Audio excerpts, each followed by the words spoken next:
हिंदू धर्म का एक एक त्योहार जो हमारे भगवान शिव ने निर्मित किया है, शंकर ने जिन बारों को बनाया, त्योहारों को बनाया, तिथियों को बनाया, घड़ी और पल बनाए, शिव महापुराण में सब लिखा है कि एक एक पल, एक एक घड़ी, एक एक तीर्थ का, एक एक स्मरण जो करा गया है हमारे यहाँ त्योहारों का, तिथियों का, वारों का, नक्षत्रों का, ये शंकर ने करा। ये कोई सहज नहीं। नारी अगर पति का नाम लेती है तो उसकी आयु तिल भर की क्षीण होती चली जाती है। कितना?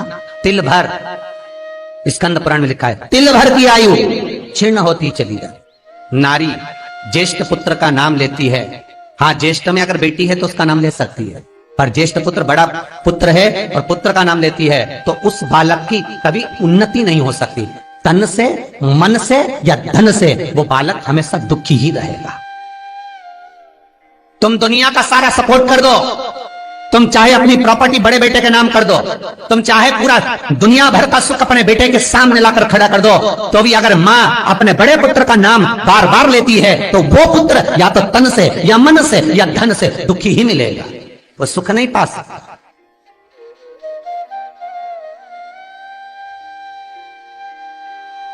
और जिन जिन के घर में बड़ा पुत्र हो और बड़े पुत्र का नाम आप माताएं लेती हो तो उसकी दशा जरूर देख लेना एक बार। हो कथा गलत नहीं कह सकती, स्कंद पुराण कभी गलत नहीं जा सकती। आपके घर में भी अगर बड़ा पुत्र हो और पुत्र का नाम अगर आप ले रहे हो, हाँ ये जरूर है, अगर बेटी बड़ी और उसके बाद पुत्र बड़ा है तो वो ज्येष्ठ नहीं माना जाएगा। ध्यान रखना, ज्येष्ठ का मतलब होता है सबसे बड़ा पुत्र, उसके बाद सारे बच्चों का जन्म हुआ। क्योंकि बेटी अगर जन्म ले ली पहले फिर बेटा हुआ तो बेटी ज्येष्ठ कहलाएगी, बेटा नहीं कहलाएगा। अगर पहला ज्येष्ठ पुत्र है तो माँ सारी प्रॉपर्टी दे दे, सारा वैभव दे दे, माँ सारा दौलत दे दे, माँ उसके ऊपर सर्वस्व निछावर कर दे, पर अगर बेटे का नाम माता बार बार लेती है तो उस बेटे की उन्नति, तरक्की नहीं हो सकती, उसको जीवन में सुख नहीं मिल सकता, कुछ ना कुछ चीज से वो दुखी रहेगा। चाहे वो बच्चों से रहे, पत्नी से रहे, परिवार से रहे, कुटुंब से रहे, व्यापार में रहे, व्यवसाय में रहे, ऑफिस में रहे, चाहे अपने शरीर से रहे, पर दुख तो उसके भाग्य में थोड़ा लिखा ही रहे। और जो चीज वेद व्यास जी ने वर्णन कर दी महाराज, उसका प्रमाण आप खुद भी अपने घर में देखो कि सही है कि गलत है। जिस जिस घर में बड़ा पुत्र हो और मां उसका नाम बार बार लेती हो, बार बार लेती हो, उस पुत्र की दशा देखिएगा आप। तन, मन और धन तीन तरह से। इसलिए निवेदन करूंगा मेरी माताओं से, आपका प्रेम बहुत है क्योंकि आपका बेटा बड़ा है, आपका पुत्र बड़ा है, आपका बहुत प्रेम है और बेटे का भी माता के प्रति बहुत प्रेम है, पर उस प्रेम में तुम्हारा जो संबोधन है बार बार नाम लेने का, उससे उसको तकलीफ हो सकती है। इसलिए निवेदन है, मेरे कृष्ण का नाम कृष्ण था पर यशोदा कभी कृष्ण नहीं बोली है, कभी नहीं, यशोदा कभी कृष्ण नहीं बोली, कन्वा कहती थी। आपके बेटे का नाम कुछ भी, आप उसको नाम से मत पुकारो, उसका नाम चेंज कर दो, थोड़ा सा बदल दो, आप उस नाम से उसको पुकारना प्रारंभ करो। आप जो भी बोलना चाहे, आपके दिल की बात है, तो आपके पुत्र से आप क्या बोल सकते हो।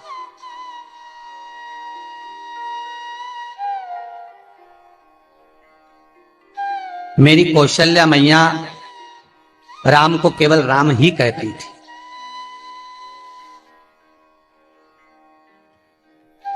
केकई राघव कहती थी, सुमित्रा रघु कहती थी, पर कौशल्या नाम नहीं बदला। और ज्येष्ठ पुत्र थे राम, बड़े थे,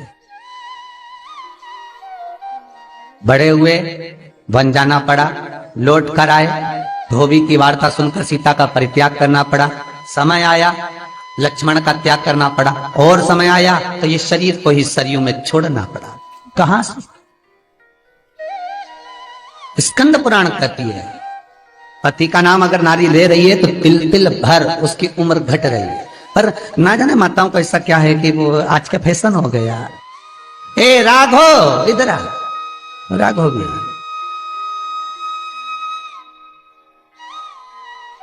नाम लेने में तिल भर की आयु घट जाती। ज्येष्ठ पुत्र का नाम लेने में उसकी समृद्धि, उसका जो वैभव है, उसका जो सुख है वो घट रहा है। जिस गुरु से गुरु मंत्र लिया है, गुरु दीक्षा ली है, जिस गुरु से आपने गुरु मंत्र का स्मरण किया है, जिस गुरु से आपने गुरु मुख हुए हैं, जिस गुरु से आपने गुरु मंत्र लिया है, आपने अगर मंत्र ले लिया, 4 जगह पर बात निकले, कोई पूछ भी ले कि आपने गुरु मंत्र किससे लिया, तो बता दो भैया हम तो वहां गए थे, वहां का जो गुरु जी है उनसे हमने गुरु मंत्र लिया, वही हमारे गुरु है। नाम का स्मरण ना करते उसकी पहचान बताने का प्रयास करो, वो ऐसे वो वैसे वो वहां रहते, उसका स्मरण। गुरु का नाम लेने से क्या जाता है महाराज? शास्त्र कहता है गुरु जिसने मंत्र दिया उसका नाम मत लो, गुरु ने जो मंत्र दिया उसका नाम लो। बहुत ध्यान देना महाराज, दुनिया के लोग गुरु का नाम लेकर बैठे हैं, उन गुरु जी से मंत्र लिया था तो उन्हीं का नाम लिया जाए, श्री ये मान जी ये मान जी। अरे क्या नाम लेना, क्या नाम लेना?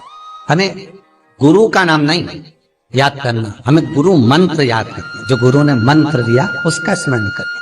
क्या होता है? स्कंद पुराण कहती है जब माला जपने के लिए बैठते हैं तो गुरु का श्री विग्रह तुम्हारे सामने होना चाहिए कि हमने उन गुरु जी से मंत्र लिया है, और गुरु का नाम नहीं। गुरु मंत्र लेते समय गुरु का विग्रह सामने हो और मंत्र जो गुरु ने दिया है उसका स्मरण। आशा है आपको वीडियो पसंद आया होगा। वीडियो को लाइक करके ज़्यादा से ज़्यादा फेसबुक व्हाट्सएप पर शेयर कर दें। यूट्यूब चैनल को सब्सक्राइब करके बेल आइकन के बटन को प्रेस कर दें, जिससे हर एक वीडियो का नोटिफिकेशन आपको तुरंत प्राप्त हो जाए।